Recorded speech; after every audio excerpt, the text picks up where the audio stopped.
Greetings. Welcome, sharps, newbies, and squares. It's another action-packed edition of Play On with Jorey and Harley. I'm your host, Jorey Middlestat, and to my left, if you're watching us, is the clean-shaven professional, Harley Redlick. Good day. Who would choose to watch us versus just listen? Like, we articulate well, we got knowledge, we're Not great looking. mediocre looking at best. Like, you'd have to have 8 draft beers at the bottom line before you found either one of us good looking, All right. I would guess. Well, speak for yourself. Okay, maybe for you 7. As always, we're powered by PointsBet, the official sports book of Maple Leaf Sports and Entertainment, NBC, and so much more, including The Argos, who are playing in the Grey Cup. You got it, my friend. Sunday. It's an NFL Week 11, a World Cup soccer preview / maybe a tiny bit of Grey Cup mixed in addition to the program, with you each and every Thursday live from the bottom line on Front Street in downtown Toronto. It is literally right beside the Hockey Hall of Fame, which just had their inductions earlier this week on Monday. And a phenomenal event that I was invited to on Saturday night, a charitable event with the guys from Slapshot the movie. It was awesome. But as a warning to parents, if you're going to watch Slapshot with your 9-year-old kid, they might develop some language that is definitely not politically correct in the 21st century. Before we go too far off on a tangent, is Slapshot one of those movies that has stood the test of time? Because there's a lot of comedies, from the 70s, 80s, even 90s that you go back and watch now, and they're really not that funny. Slapshot for me has stood the test of time, but you also It's we're as nostalgic. Canadian, It's nostalgic. Right, exactly. Also, watching a guy try to chase a girl with pay phones and dial tones and stuff like that the next generation will never understand. All the more reason why they should watch it. Yeah. Unless they're under 12. Yeah, probably. As you've just made very clear. The bottom line is also Harley's go-to spot for wings and Seb's for pasta and all kinds of good grub. Come down, say hi to us if you're in the neighborhood. Enjoy the wings, drinks, and the great atmosphere. So as I was saying off the top, what's on today's show? We'll get through week 11 of the NFL. There's a neutral site game all of a sudden, and it's not being played in Germany or England. And quick admonishing of myself that I really screwed up last week by not pointing out that the Tampa Seattle game was a 9:30 kickoff in Munich. I forgave you for that. I know you did, but I still haven't gotten over it. And when we talk NFL, we won't break down every single game, but I will highlight some games, and then Harley will give his picks.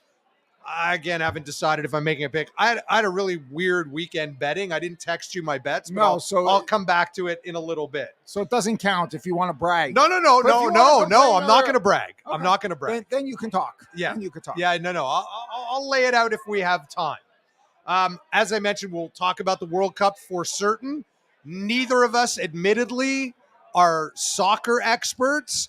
And I'm speaking for myself here. I am far, far from that. So you're not going to get any picks from me. You'll get a couple pieces of information, but no picks here. I know you'll have a pick. You will get picks from me. I'm course. not a soccer expert. No. I'm not a football expert or a baseball expert. The truth is, I probably couldn't name 25 of the 32 starting quarterbacks in the NFL. Really?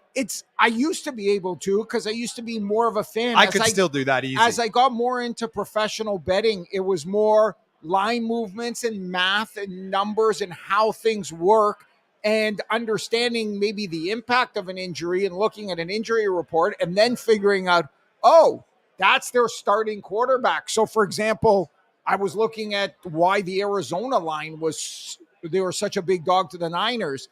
And you see, I knew Kyler Murray was their starter, and then Colt McCoy is injured, and they got multiple injury problems at quarterbacks. But I sometimes get educated on who players are by looking at injury reports, because I wouldn't know offhand. Do me a favor, while I'm talking now for a sec, will you look up the quarterback situation for Monday night with Arizona? It's Murray, McCoy, or somebody else. We don't know. I know. We don't know at this point. At least when I looked before we came on air here, it was unknown. Again, it's A helpful reminder to our listeners and viewers, we're doing this Thursday night. The injury reports obviously evolve. Snow evolves venues. We're going to talk about that later in the show.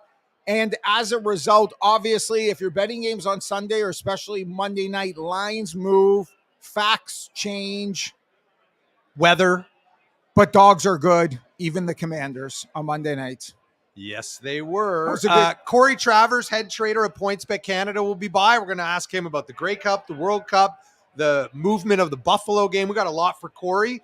And Teddy Greenstein, senior editor and player development manager for PointsBet USA, and the head man at the Hustle newsletter, where his experts are on different sides of the game tonight. Interesting. Which is interesting. He'll be back again this week. This is like 3 or 4 weeks in a row for Teddy.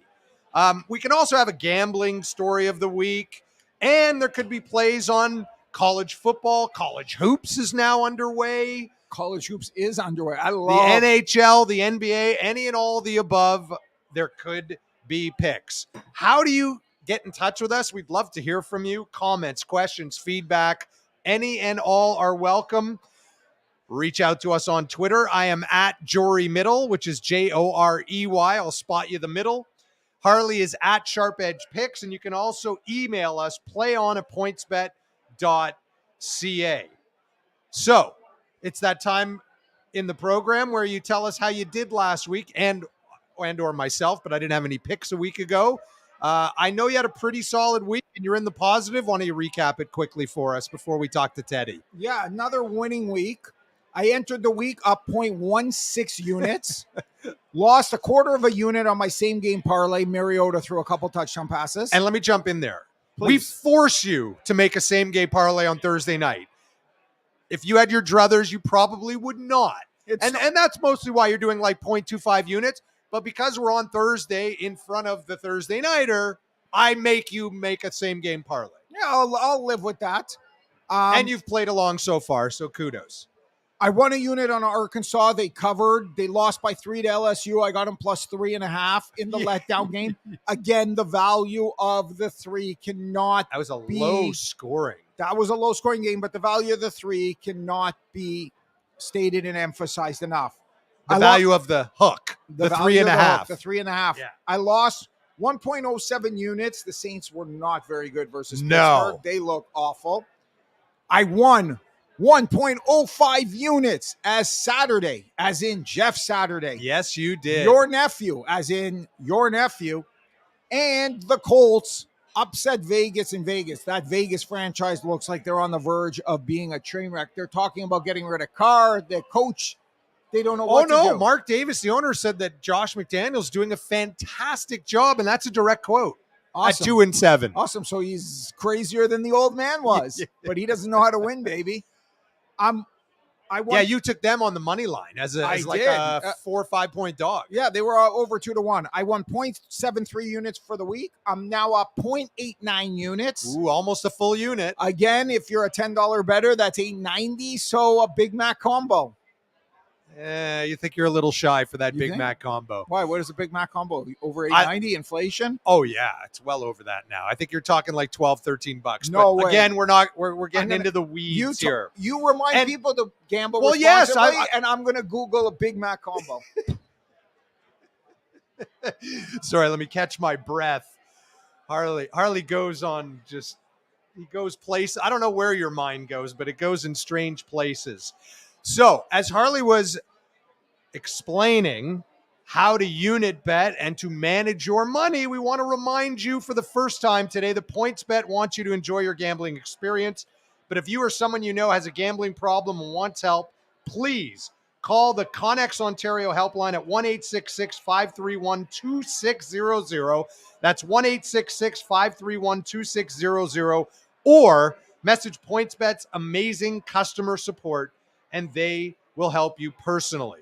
A guy who's always willing to help us, and we assume others, is our regular contributor, Teddy Greenstein, the senior editor and player development manager at PointsBet USA, and the head honcho at the Hustle newsletter. So we're going to pop in the headphones here, or earbuds, whatever you want to call them, and say an early happy Thanksgiving. Yeah. Half ahead. Straighten this up a little bit. There we go. I think that's a little better. You got us? I got you loud and clear. Can you hear me? I can hear you, We Teddy, can. and I need to ask you, if I gave you $8.90, would you be able to buy a Big Mac combo in Chicago? Harley, in honor of your thinking that it was 1987, we should probably be just doing this interview by telephone. We shouldn't have any modern technology because I Thank heard you, you're a little Teddy. bit off on that amount. Exactly. I think a Big Mac combo now. Yeah, it runs about 3 units of your betting, man. Inflation's a bitch. Yes, it is. So quickly, we always like to recap everybody's picks. You split your college football last week. You did not. Cordero Patterson was your prop on Thursday night. You didn't see the ball very much at all. I mean, we all supported a guy who's like the third running back. I really should have, I guess, gone to town a little bit more looking into that. Everybody just was on that, combination of the guy scores 2 touchdowns the week before, going against an awful rush defense. Hey, when it seems too obvious, sometimes there's a reason.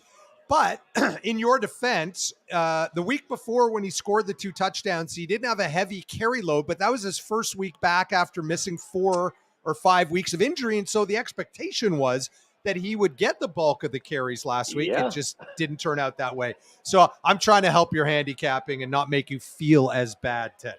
I'm not It's paying okay. attention. I had a great college football week, so it actually worked out very well. It took a bunch of underdogs, and hopefully we'll be able to keep it up this week. All right. Well, the World Cup of Soccer, we need to make that clear for some people, kicks off this weekend on Sunday, in fact. So just quickly, are you a soccer fan? Are you a knowledgeable soccer fan? How excited are you for the World Cup? I played fullback in high school, which I think qualifies me to know about as much about international soccer as, vacuuming or something.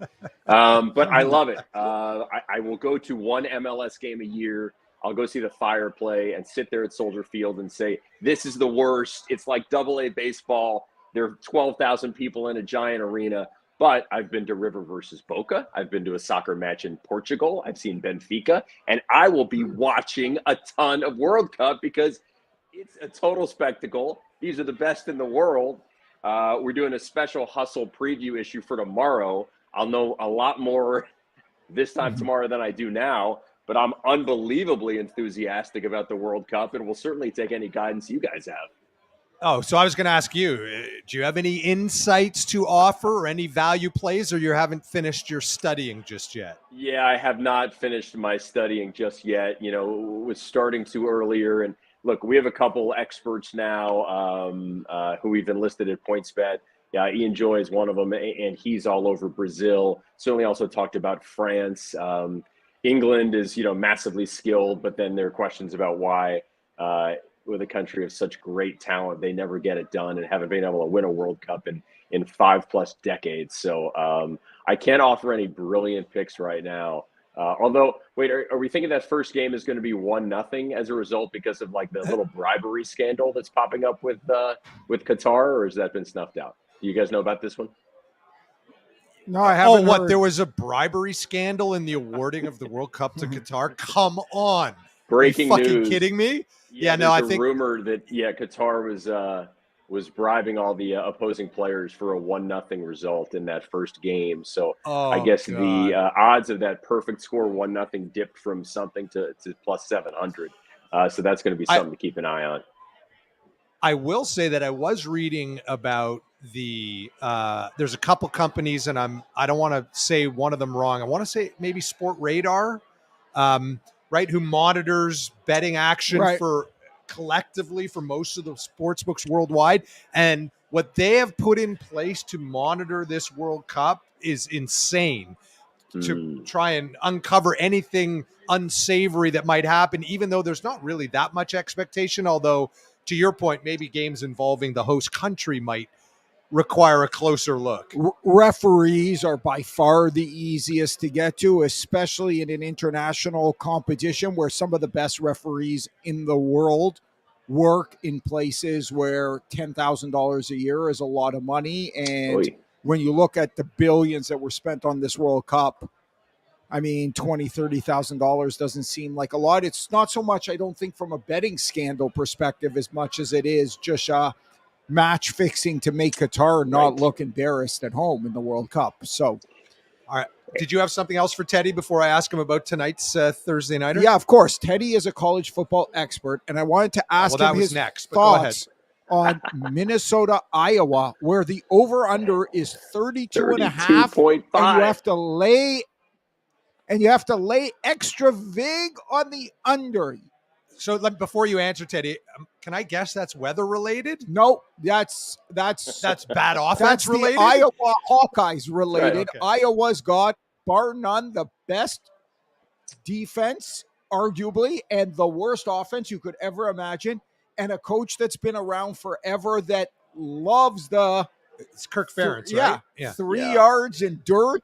I mean, that in a dude cloud of dust. He likes to punt on 3rd and long. So, I mean. All right, take it over, Teddy. What do you think about that total? Yeah, this is Big Ten country. This is right where I live. And, yeah, Iowa not only has Kirk Ferentz, who's been there forever, and obviously very successful, but unbelievably stubborn. His offensive coordinator is Brian Ferentz, who's doing a terrible job. And his starting quarterback is Spencer Petras, and Kirk just refuses to replace him. So, now, look, Iowa's actually been winning lately. They had their over-under just for scoring in the Ohio State game was 9.5. They actually exceeded that mainly because of defense. So this is a hilarious number, 32.5. I think it's only in part due to the weather. It's mainly due because Minnesota's got Mo Ibrahim, who rushes it literally like 36 times a day. So there might only be about 10 possessions in this game. So I'll stay off that one. But, yeah, a lot of other good games. I mean, USC, UCLA is certainly intriguing. A lot of interesting ones out there. I hit on Navy last week, Navy covering against Notre Dame. And I think my best bet is this week is Boston College against Notre Dame. BC is getting 21 points. BC has a new quarterback they found last week, upset NC State. Notre Dame traditionally does not play well at home. The exception was the Clemson game. This is BC's Super Bowl, and, this is the kind of game that Notre Dame wins by 10 or 13 points. What's the line? 21. Taking plus 21 with BC against And just Notre to Dame. circle back to that Iowa, that offensive coordinator that's completely incompetent. Couldn't help but notice he's got the same last name as the head coach. Teddy, any idea how he got that job in life? Yeah, it's not Smith or Johnson. These are guys who are actually related to each other. Brian Ferentz, who is an interesting guy, way more outspoken than his old man. But you don't want nepotism to creep into something as important as college football. And about 4 or 5 weeks ago, a reporter in Ohio was very critical, asking Kirk about it. Kirk snapped back, said something unattractive. So it's been a bad situation at Iowa, and yet these guys actually are winning. Before the season, I took a total of over 7.5 on Iowa's wins. They're at 6 now, so they could get there despite having basically the worst offense in America. Any other college picks before we talk tonight's NFL matchup?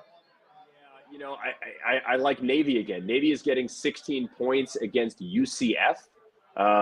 Navy just plays a grinded-out game, not much pass defense. But that's certainly a team that really likes to keep it close. So I'm going to be on Navy. And then I had a couple. Oh, and you know what? This is probably the week that TCU loses, that you fade TCU. Everybody's been doing it.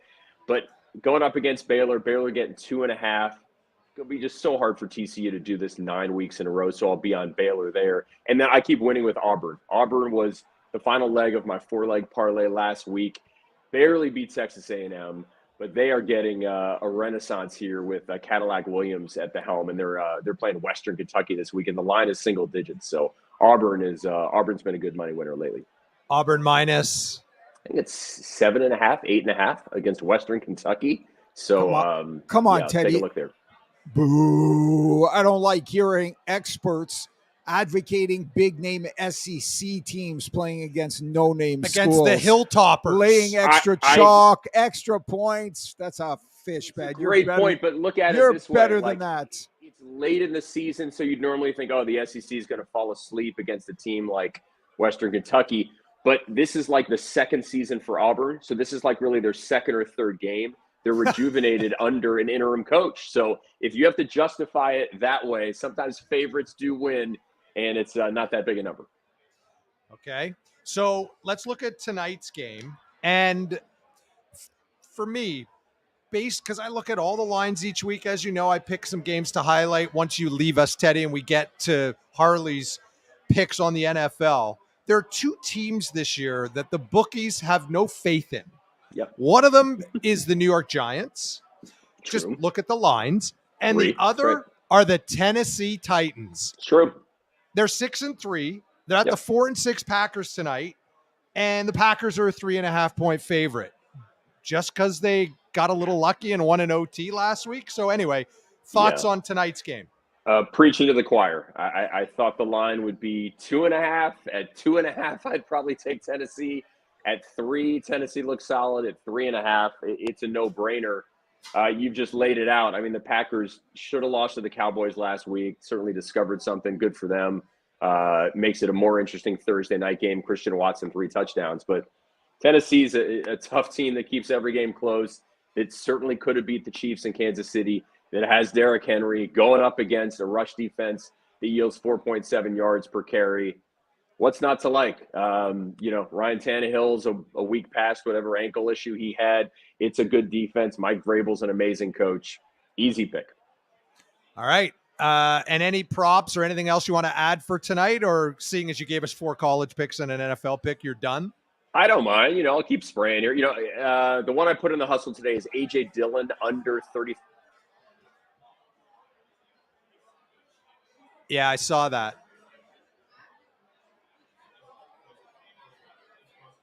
Oh, did we lose him?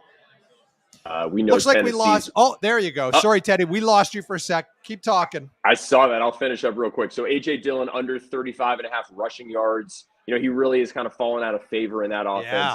Tennessee has a great rush defense, and Aaron Jones is healthy. He had a shin issue after the last game, but he seems to be fine off the injury report. So that'll be my prop for the night. Quick question. Are we going to talk? We are planning to do a show next week on U.S. Thanksgiving. I'm guessing you won't be with us.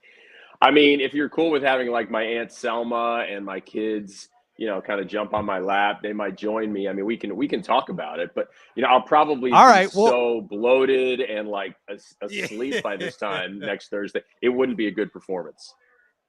All right. Well, we'll reach out and we'll figure it out. If we don't speak to you, happy Thanksgiving to you and the family and to everybody at PointsBet USA. And always appreciate the time and the knowledge. Enjoy you guys a ton. Have a great night. Good luck. Thank you. That's Teddy Greenstein, senior editor, player development manager, and at PointsBet USA, and about to be bloated a week from today, as many Americans will be for U.S. Thanksgiving. And yes, we will be with you next week for another U.S. Thanksgiving special. I'm not a happy guy right now because if we do our regular time, it's going to be in the middle of the Cowboys game. So just be forewarned. Cowboys played a good fourth quarter in overtime. Now you're really trying to get under my skin, aren't you? Before we get to the numbers through 10 weeks and this week's slate in the National Football League, I will say there was a lot of bad football after the first couple weeks. Remember, we got treated to some really fun, exciting games early in the first couple weeks, and then there was a lot of crap. But this past week, we got treated to about a handful of incredible games, certainly highlighted by the Buffalo Viking game, which was as bonkers a football game as you will ever see. Right? I mean, that's got to be – it's certainly the game of the year and right up there, like game of the decade. It's got to be in the top handful because it was just nuts. 100%. If you talk about live or in-game betting, when the Bills are up 17 points, I mean, they're 95% to win that game. And then when the Vikings have the 3rd and goal before Dalvin Cook drops that ball and they got 2 chances to score a touchdown, they're probably 85% to win. And then when they Then stop stopped them, them. and the Bills, they can't kneel, so they got to lean forward, and the safety was They in play. could take a safety, but there was still time left and not safety is worth stupid. it, right? Why Because would you ever take a no, safety? 100%, because they're down 4-2, field goal, they lose. Absolutely. But the Bills are like 98% then, and then the Vikings score the touchdown, and then when the Bills are even driving in overtime, when the Vikings are up 3 and they're in field goal range, They're on the 20. The Bills are the favorite to win the game, and then they throw that pick. So, yeah, I mean, a lot of play for in-game fun. And speaking of which, they throw a stat during the Cowboy game. They're up 14 in the fourth quarter. Never, ever. Like 190-0. Well, now it's 190-1. That's correct. And the Raider Colt game was fun. The Sunday night, the Niner Charger game was really good. There was just a lot. The Monday Nighter was great. The Detroit Chicago game was a ton of fun to watch. That was on the second TV for me because I had Bills Vikings on the main TV at the early games. Anyway, just wanted to get that out. Quick look at the numbers, and then we'll get to the games. Dogs again. Early, it was all favorites, and then after the early games, it was all dogs. 8-5-1 for against the spread, 57.6% on the season. Home dogs, there were only a pair of them last week, both winners. 2-0. Basically 58% on the season for the home dogs against the spread. And the totals, the unders didn't get the W this week, Harley. It was a push. 7-7, but still way ahead, almost 59% on the season. Almost 58 for the dogs, almost 58 for the home dogs, and almost 59 for the unders. We still haven't seen the correction. These numbers seem to be consistent each and every week. All right, early games. 8 early kickoffs this week. And the one that I wanted to talk about first was kind of obvious, especially as the weather reports were coming out this week, that it was going to be a snow bowl in Buffalo. Well, guess what? That game's not in Buffalo anymore. I think it's mostly because of travel, like Cleveland getting there and getting out. So they moved the game not only from 1 o'clock, but to 4:05 and to Ford Field in Detroit. Guess where Buffalo is on Thursday for Thanksgiving? Detroit. You got it. They're Lucky going to be them. Maybe they'll spend 5 wonderful November nights in Motown. All right, so it's the 3-6 Cleveland Browns at the 6-3 Buffalo Bills in Detroit, and now at 4:05. Now, the total on this one was all over the map. The spread, not so much. Buffalo is currently, it's down at PointsBet, but it is up at a couple places at 7.5 and 48. The original total was 48-49. It came down to 42 because of the forecast for all the snow. Right now, we're thinking minus 7.5, 48 is probably where it's going to land. Speaking of the Browns, they just couldn't stop the Dolphins last week. They got smoked 39-17 in Miami. We talked about the Bills' loss. That's 2 straight now. And I'm just going to put it out there. I am a massive Josh Allen fan. I think he is spectacular, but he has got to be better protecting the football. He is making way too many mistakes, and it's costing them games. So as much as he's winning them, making winning plays, he's also making losing plays, and that's got to stop if they're going to be a Super Bowl team. I'm guessing you don't really have a thought on this game given everything that's gone on. Nope. All right. How about the 8-1 Philadelphia Eagles at Indy to take on the 4-5-1 Colts? Eagles lost their first Monday night at home to Washington. It was kind of their stinker game, but it was still there for them to be won. The missed face mask on the fumble. There was everything kind of went against the Eagles, and the Commanders got the breaks. Meanwhile, the Colts are 1-0 under Jeff Saturday, and Matt Ryan is back after their 25-20 win at Vegas over the Raiders. Anything? No. Not on that one. No. Quick aside, did you hear the story about the Devontae Smith receiving yardage prop last week? Yeah, that he went back 10 yards on the last play, and that took him out from the over to the under. Yeah. So if you're on the over, that is a horrible beat, right? And it was a lateral. Yeah. right? And he Mhm. loses yardage, and he was right on the cusp, and the lost yardage took him below the But number. if you were on the under, what a glorious win. Let's just celebrate the wins. What's with the negative energy and the No, bad I'm just beats? saying but just how that play, the last play of the game, impacted the prop, and it didn't factor in. But the Commanders were the big dog on our name a bet last week and ended up Winning. cashing. They cash anyways. Anything on the early games? Yes. Okay. The Texans +3, -107 as home dogs to those Commanders. So short week, off the big emotional win, you're taking the Texans. It's the same spot that I took Arkansas against LSU with. Washington's okay at best.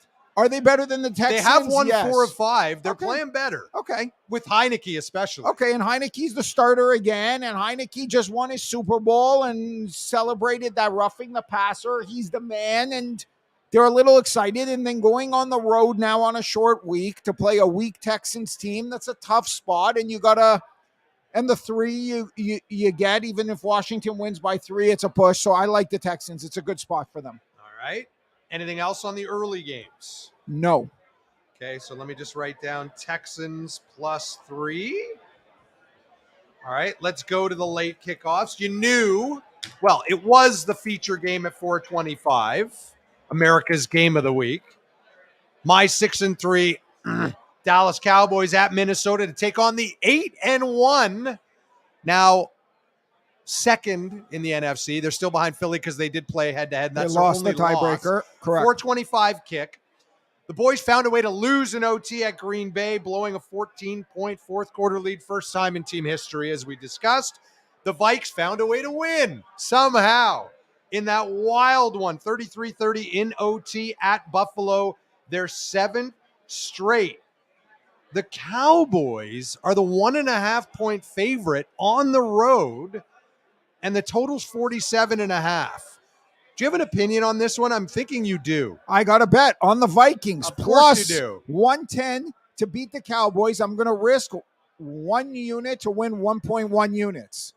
Listen, I get that the Vikings keep winning close ones. Yep. And their plus minus is the worst of any 8-1 team in the history of the NFL. They're only the 4th home dog that was ever 8-1 in the history of the NFL. And 2 of the previous 3 had quarterback injuries. So I get all that. But still, to me, Dallas and Minnesota are both good, not great teams. Agreed. Skilled, but flawed.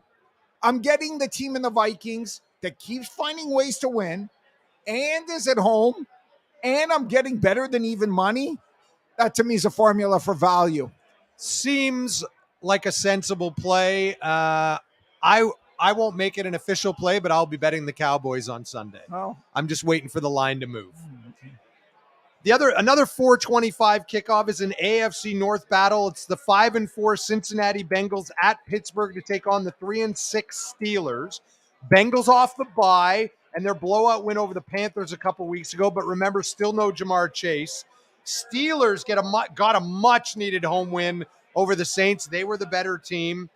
And remember, these two teams played that wacky game 1. Yeah, with the injury and the With extra point. the long field goal snapper kick. injury Yeah, for weird. the Bengals. It was a weird one. So you know the Bengals are going to look to avenge that.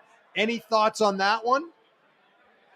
I don't have any plays anymore in the NFL. You can keep on telling me your stats. I usually No don't. stats. Don't I have to go through the 2 primetime I games. usually don't advocate taking road favorites, but the price here is probably, if anything, a little short. I still think Pittsburgh stinks. I just think the Saints stink also, and since he's the better team, but I'm not making that a play. Well, just quick aside. I don't like laying quick 3.5 aside, points on the road. You have to do your homework when you're betting either with or against Andy Dalton, because he has stretches where he looks really good and then he breaks your heart. And this is a consistent pattern over the course of his career. And he had been on a good run and taken the job away from a healthy Jameis Winston for the couple of weeks.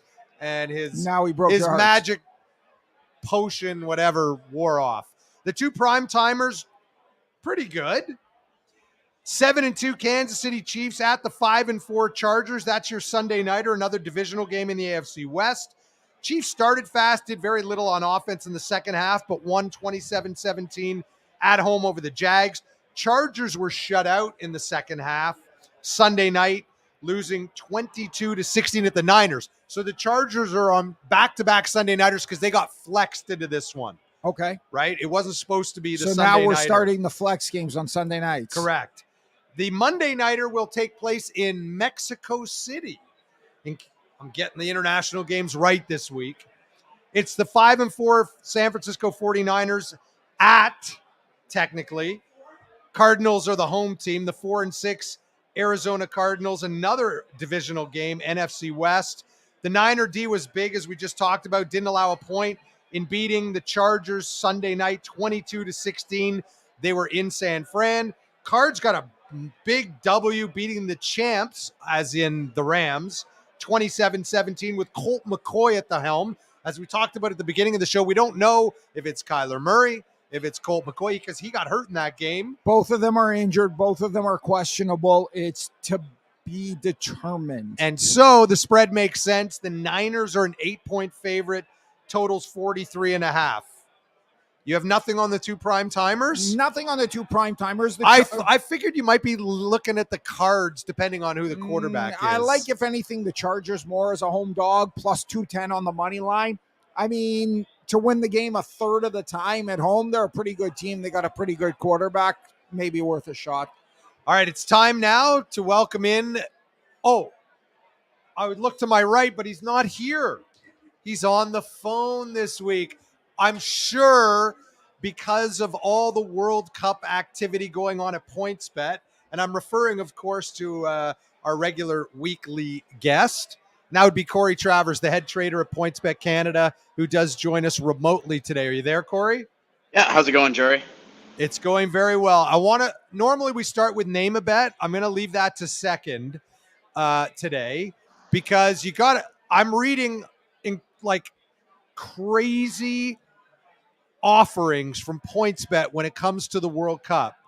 And I want you to explain. What I read is you're going to have 130 or more live betting options per match for the World Cup. Please explain. Yeah, that's right. So Odds Factory, which is the company, well, basically that it's part of PointsBet. It's our division that does our own in-house modeling. Just released a soccer model that is now live on site.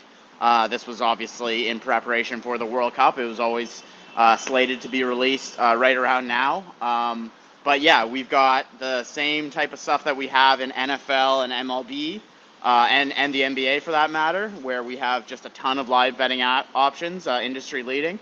We now have that in soccer as well. So yeah, we're anything you could think of for soccer. I'm not personally like even a huge soccer guy, but I going through the offering, I was like, oh my God, you can bet on pretty much everything under the sun. Now I read this week that the expected handle worldwide for the World Cup is something like 110 billion with a B dollars. Yeah. What are your expectations here in Canada? And are you already seeing action on the first matches, on the futures, on the groups? I mean, there's a million ways to bet it. Tell us what you're seeing so far. We are seeing action so far. We're seeing, obviously locally, we're seeing some Canada action. People on the Canada-Belgium game. But yeah, we expect this kind of like the NBA to be something where there's not like a ton of early betting happening, but once the World Cup actually starts, and we have the same day bets on the Canada games and all the games for that matter, basically everything that's on. It's going to be on at a pretty good time zone for us to be betting during work hours. I mean, for me, that is my work, but for a lot of people, I think they're going to be just like streaming in at work and betting all day. So that's very exciting. We expect it to be on the level of our top sports. Maybe not quite the NFL and NBA, which are definitely king, but as far as handle, like we could easily see some NHL or better level of handle from the World Cup during the World Cup. Have you seen any big dollars dropped on a particular team to win or win a group? Or do you have exposure anywhere right now? I wouldn't say, we've taken some bets, but I wouldn't say that we have exposure compared to what we're actually expecting. So like the bets that are really going to expose us, those are still yet to come. All right. We'll actually touch upon the Grey Cup, and it factors into Name a Bet this week. Harley chose it. and it's got a little Grey Cup flavor, right? It was who's going to score more, it's Winnipeg Blue Bomber points scored versus Justin Herbert completions on Sunday Night Football. At a glance, I figured that'd be about even. Where'd you set the line, Corey? Yeah, we had minus 125 as the favorite for Herbert, and then minus 105 for the Bombers points. Now, yeah, this is basically pretty even. It all kind of depends with what sample size you want to look at for Herbert, because we do have the Bombers points line. I mean, that's something that we already have available on site. It's just like a juiced over on the 26.5. But yeah, Herbert's been averaging 28.2 completions per game, I believe, so far this season. But if you were to include last season as part of the data, it's actually I believe, right around 27. So it's a very, very close line. And yeah, but I think the slight edge might go to Herbert. I mean, it could be a shootout, but yeah, who knows? It's definitely close. Did anybody hit you on the name of bet last week and go with the long shot Commanders to take the most points on the two primetime games, Sunday night, Monday night?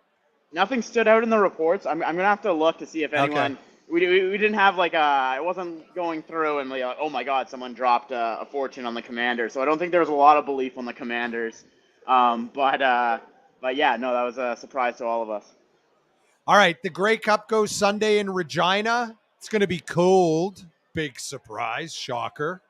Now, the Bombers opened as a 4.5-point favorite. That got bet up pretty quick. I know you're right now, when I looked before we came on here about 40 minutes ago, Bombers 5.5 and the total of 48. I've seen some 6.5s out there. How come you haven't moved off the 5.5? I mean, the 5.5, it's one of those things when it's only in for 48 points. Are they really going to put up enough points to really blow them out?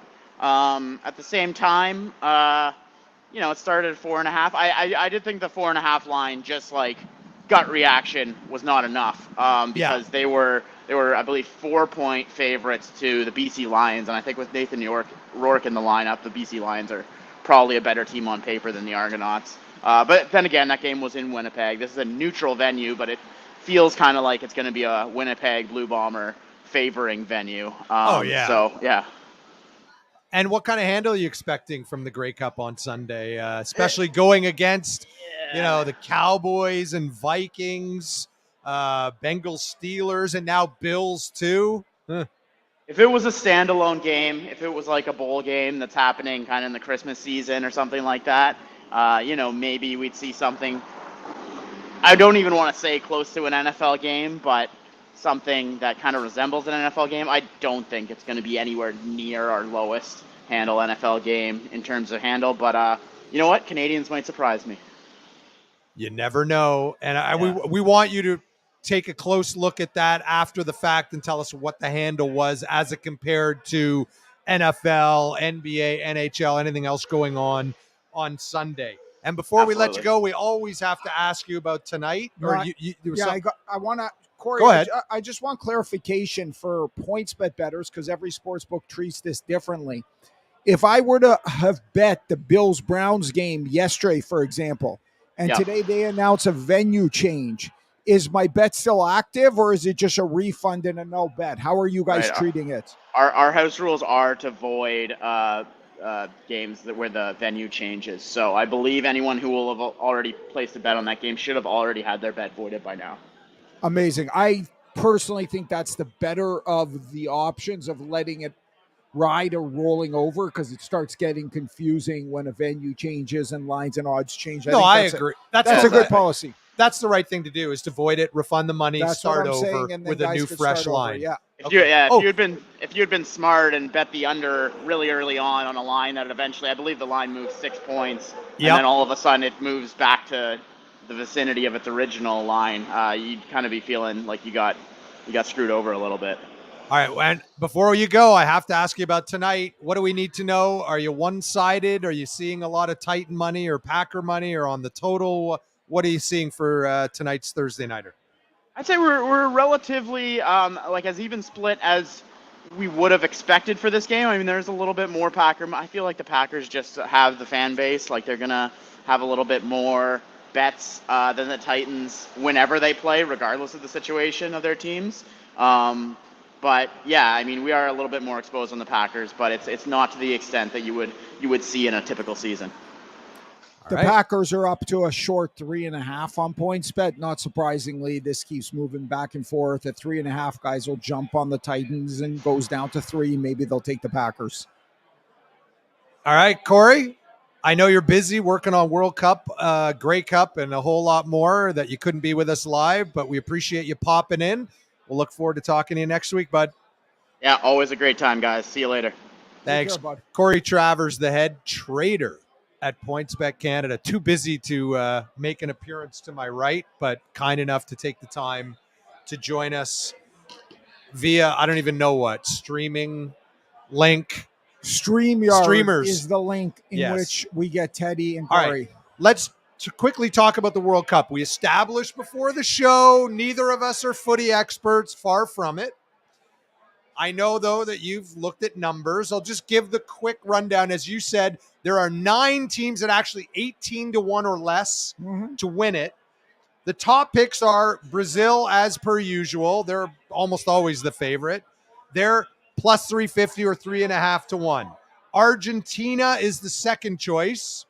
I think there's a lot of sentimental picks in terms of Little Lionel Messi's last run. I'd like to see him win one. Okay. They've really flamed out at World Cups. Yep. They've done nothing in the Messi era. The defending champion French are plus 650 or 6.5 to 1. They have a lot of injuries. Yeah. They would probably be the favorite. You look, they got the most talented team. You said they have like 4 starters that may not go. That's a problem. It's going to be a theme this entire World Cup. This is a warning to bettors. I mean, I always like underdogs. Why do I have to save it? Save the thought. Perfect segue. No. I want to just finish. Okay. England and Spain are next at 8 to 1, followed by Germany, who's always a factor, at 10 to 1. Now, we were talking before the show that this is a unique World Cup, right? It's in November. We understand the reasons why, because it's in Qatar and it's about 4 million degrees there in the summer. But it changes things from a handicapping perspective and just in terms of what we expect on the field. Explain. Usually teams have time in the summer to prepare for the World Cup. That didn't exist. There were games a week ago. The friendlies kind of got meshed together. There's way more injuries. This is during the rugged season. Teams are not going to be as coherent. Except North America, but the rest of the world's in the middle of their season. Yeah, but North America is irrelevant to this. I mean, we didn't go through the odds. Netherlands are 12 to 1. Portugal 16 to 1. Belgium, the favorite in the Canadian pool, is 18 to 1. The mighty, powerful, rich USA is 150 to 1 and Canada's 300 to 1. North America is irrelevant in soccer. Mexico's not. They're like 100 to 1. Yeah, or they something stink like also. That. So I mean, this is no, they don't stink. They actually could. They actually have when a you're chance 100 in their to group. 1, you pretty much stink. So there are a lot of injuries. This is going to be a very, very weird World Cup that's being played as short, injured. So you think there's value down the board, I'm guessing, because of the possibility of a lot of injuries and a lot of kind of unexpected results? More in game results than in futures. The issue with the futures is a couple of the top teams will rise and figure it out. I don't know which ones that'll be. I'd be shocked if one of those 9 teams actually wins the World Cup. I'd be surprised if maybe one of the 4 semifinal teams won't be in that Power 9 at most, and that'll be their Cinderella run. So I've been doing some reading, and in a few places I've seen kind of the same dark horses come up. I don't know if that means anything, if there's true value, but I keep seeing the same 4 teams. Like some did 4 dark horses, some did 6. Longer odd teams that have a chance to really do some damage. And the teams I keep seeing are Ecuador, who's at 200 to 1. Well, they got to, for starters, beat Qatar, which maybe the fix is in on the 1-0. I have no clue. Serbia at 80 to 1. Mm-hmm. Japan, who Canada beat today in a friendly, at 250 to 1. And believe it or not, and this is not coming from North America, some people like Canada at 300 to 1 as a severe long shot. Are they winning the World Cup? I mean, none of your things have happened, but I can't see it happening. Yeah, it's really hard. I mean, you got to go through games against top competition and win again and again and again. And the reality is, if you want to take a shot with one of these teams, like you look at Serbia, you mentioned Serbia. So they got to get out of their division, which means their group, outdoing one of Switzerland or Cameroon because Brazil is in the division. Then you got to start winning games in the playoffs. You got to win like knockouts, one or two, before you can even start talking about a hedge. So, I mean, odds are they play Portugal in the first playoff game. They're going to be a dog there, a pretty big one. And, I mean, it goes from there. They got to knock off Ronaldo for them to have the right to play a team like Spain or Germany. I mean, you mentioned Japan. I mean, for Japan to get out of their group, they got to knock off at least one of Spain or Germany, not to mention Costa Rica. And that's a tough group. And that's for the right to probably play Belgium in the first round of the playoffs. So, no, it's really, really hard for these dogs. Oh, yeah, no question. I'm not putting any money on these guys. I decided to be prepared to discuss it, and I kept seeing the same countries pop up in different spots. Just a reminder, at PointsBet Canada, if you're in Ontario and you don't have an account, open one. If you have an account, the myriad of betting options on the World Cup is crazy. For example, you can bet Canada to beat Belgium by the exact score of 4-1. That must be paying like a gajillion to 1. 130 to 1 on that bet. But you can bet on individual team performances. You can bet on the groups. You can bet, you can bet on a lot of stuff. Specific score outcomes in games. Mm-hmm. So check it out.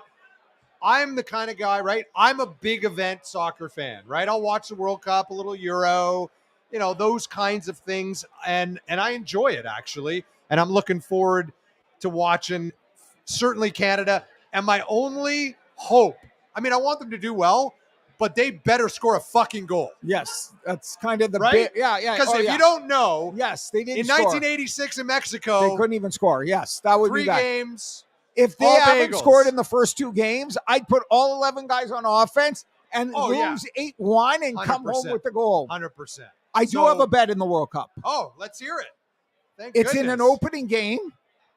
It's Wales-US draw plus 200. Wales-US draw plus 200. Okay. I'm going to risk half a unit to win a unit. I don't know if you know much about this division. It's a huge game for each team. It's always huge when there's only 3 games. Wales, like Canada, hasn't been there for a long time, right? In the World Cup. They're rated. I don't know the last time Wales was there. Low. I think they're below the U.S. If you haven't been there in 8 years or 18 or 24 years. The reality is it's a weird division because England is really, really good and Iran is rated really, really bad. So the winner of this game is pretty much going to advance, and the loser of this game is pretty much going to go home after their one miserable game. Unless they tie. If they tie, they get to keep on playing with relevance. And if I'm the head coach of either team, I do not want to lose this game and go home after one game and flame out. I'm playing conservatively. I think both sides are going to play that way. Don't be aggressive. Don't make mistakes. Losing sucks. I like the draw 2-1 in this spot. Knew Harley would have a play and sounds pretty reasonable to me. But what do I know? Guy. What do I know? That's how you approach betting as a professional. Let's get to the Thursday nighter that we've touched upon a couple times already, but haven't actually broken down and see if, Harley's going to have at least a same game parlay. I got a same game parlay. It's the 6-3 Tennessee Titans at Green Bay to take on the suddenly resurgent 4-6 Packers. 8:15 kickoff tonight at Lambeau. Titans won a defensive battle, typical, as Ryan Tannehill returned from a 2-game absence and they beat the bad Broncos 17-10 at home in Nashville. Pack saved their season for now with that OT win over the Cowboys as Christian Watson emerged as maybe Aaron Rodgers' new favorite target, and they ran the ball extremely well. Packers are a 3.5-point favorite. Again, Titans are 6-3, Packers are 4-6. Packers are a 3.5-point pick. 41 is the total, which is a low number, which you would expect in a Titans game. Yeah, And the fact that the Packers were averaging 17 points a game prior to last week. I don't buy that the Packers are back. I think the line is inflated. Rodgers slinging, like those days are done.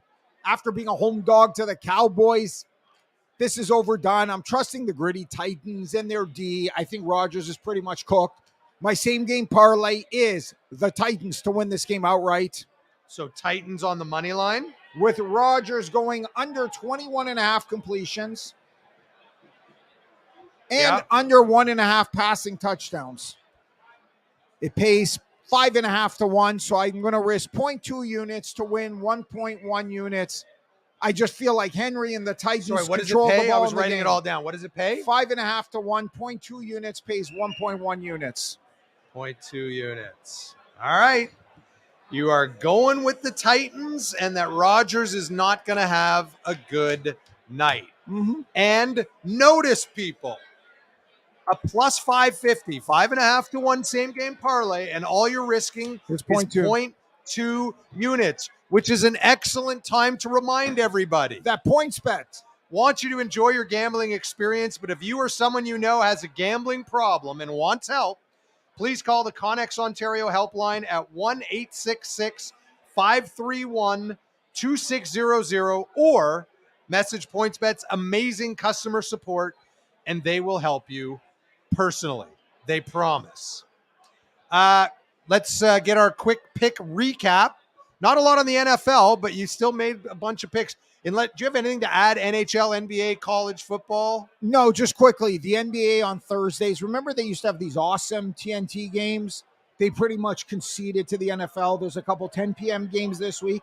Nothing next week. One bad game. They basically down the ball and they'll pick it up in January. So there's nothing in the NBA. The NHL does have a huge slate of games tonight. And the Leafs are only minus 145 against the Devils. Huge over under 6.5 over. Crazy, but no Devils play. are on a heater. They've won 10 straight. Devils are hot. I don't have a play there. Nothing stands out to me in college football either. Come Saturday, I'll have some plays. If you follow me at Sharp Edge Picks, I'm sure I'll release a play by Saturday. All right, so recap your picks, and then I'll tell everybody who Teddy took. Sounds good. So I entered up 0.89 units. Again, by the way, Teddy was wrong. A Big Mac goes for like $8.50 the combo in the U.S. In the U.S. In the U.S., Oh, so USDs. Anyways, Teddy was right enough. I mean, if he's converting to Canadian, we're closer to the $13. Which is what I said, yeah.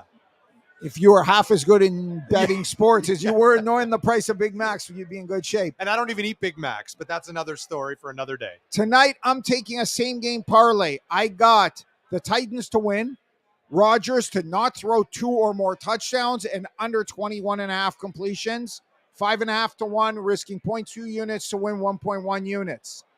I'm taking the Texans Sunday +3 minus 107, risking 1.07 units to win a unit. This is the Washington letdown I'm expecting after their big win in Philly.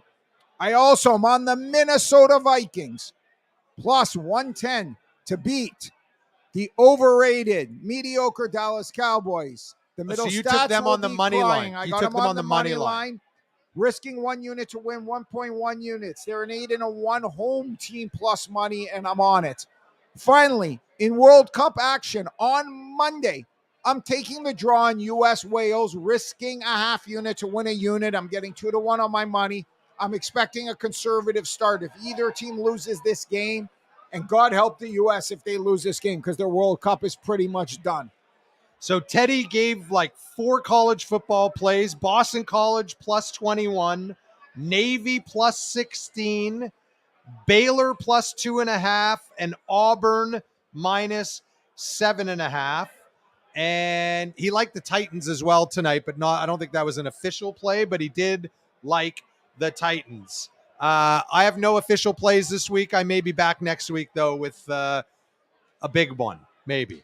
Sounds Because good I'm to still me. down over 4 units, and I've taken like a big time breather, not on my own, because as I've said, Sunday NFL, I bet on Sundays. Oh, just quickly. So I went 0-3 last week Yeah, on my plays. And then I had a question for you. go for it. If you fought, and then I won a same game parlay on the Cowboy game, like it involved the Cowboys, Okay. and it involved all Cowboy players. So, a quick question: if you are a huge fan of a particular team and you watch all their games, should you not have a better feel when it comes to betting that team because you're so familiar with, like, is there any kind of edge because you watch so much of one team? I think there's something to that. There's a flow of a team, and you get a better feel of when they win or lose just because you're doing a lot of watching and researching. But you're often wrong. I mean, for sure. And you're also emotional when you're involved in your team. I've always argued, especially for small markets, like if you became obsessed with MAC football and lived and breathed and ate it, you would know a lot. And you should be able to grind out an edge, especially if you keep your composure and bet responsibly. I do find that sometimes I get a feel for the player props, right? In terms of, Sure. not just the flow of the game, but how things have gone in previous games, reading, CD, I'm just using this as an example, not a specific, but like CD Lamb had a quiet game where he only had like 4 targets and 2 catches. You know they're going to start feeding him the ball the next game. Like those kinds of things are things that you should be looking for and picking up on if you follow a team closely. I just wanted to ask you about that. All right. On the way out, we have thank yous as always, and they include our great producer, Jordan LaRoche, who's back with us this week and feeling better. Social media Seb from PointsBet Canada, who's always eating and enjoying early dinner tonight, but he's always here supporting us and getting the clips out and promoting the show. Excuse me. We say thank you to our guests, Corey Travers, head trader at PointsBet Canada, Teddy Greenstein, head honcho at The Hustle and senior editor and player development manager at PointsBet USA, our great hosts here at the Bottom Line on Front Street in downtown TO. And we also want to remind you to check us out on Apple, Spotify, YouTube, wherever you get your podcasts. Rate, review, subscribe.